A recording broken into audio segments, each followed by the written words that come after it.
Hi, my name is Natalie Dadre. I traded in almost 20-year career in the field of mental health to teach you everything I know about astrology and the occult. Link in bio if you wish to schedule a private astrology reading with me. Let's talk about what we can expect this week in the world of astrology. The biggest thing happening this week is a new moon that we're having in the sign of Scorpio. So if you are a Scorpio, yay! If you are a Taurus or an Aquarius, I know Taurus, you've been through a lot and I'm laughing, but I know it's nothing funny. But yeah, you are continuing to go through it, but I promise you it's going to get better. Also, if you are a Leo, this new moon is going to affect you the most. A new moon in astrology is all about starting over. It's about starting a new chapter. It's about rewriting your story. It's about turning the page. It's about planting a new seed, which, coincidentally, or you could say which naturally means it's about letting go.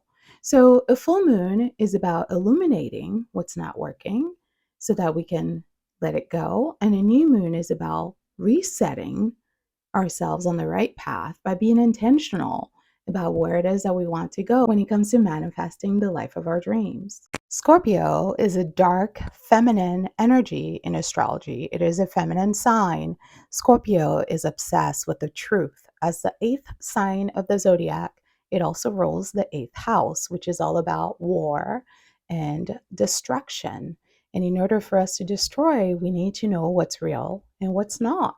Scorpio is obsessed with others' secrets and also obsessed with their own secrets.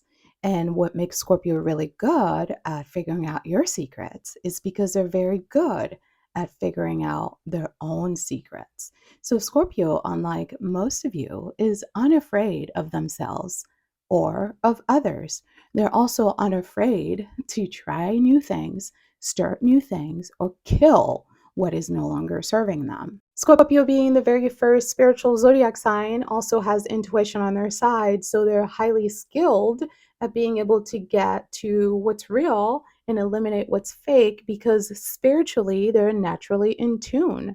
They can sense when you're keeping something from them and when you are lying to them. This is why Scorpio can become very angered when they're lied to in general. It's because anyone who's around a Scorpio should know that is a waste of time.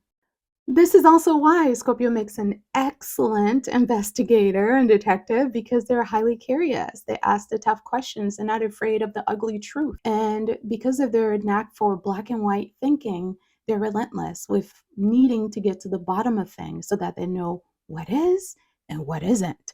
One thing a Scorpio does not like is bullshit. If you're going to give it to them, they want it as honest, as raw, as passionate, and as truthful as possible. And if you're not capable of those things, I would rather not have any of it because Scorpio lives in the dark.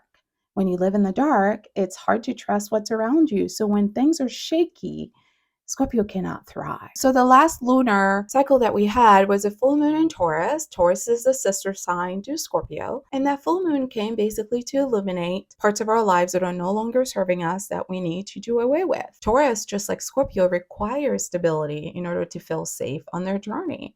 Scorpio knows that true stability comes from within, while Taurus is often focused on stability in their environment. So now that you have been able to identify, from that last full moon, what is no longer serving you, Scorpio is basically inviting you to be brave and courageous with this new moon and turn the page and start over.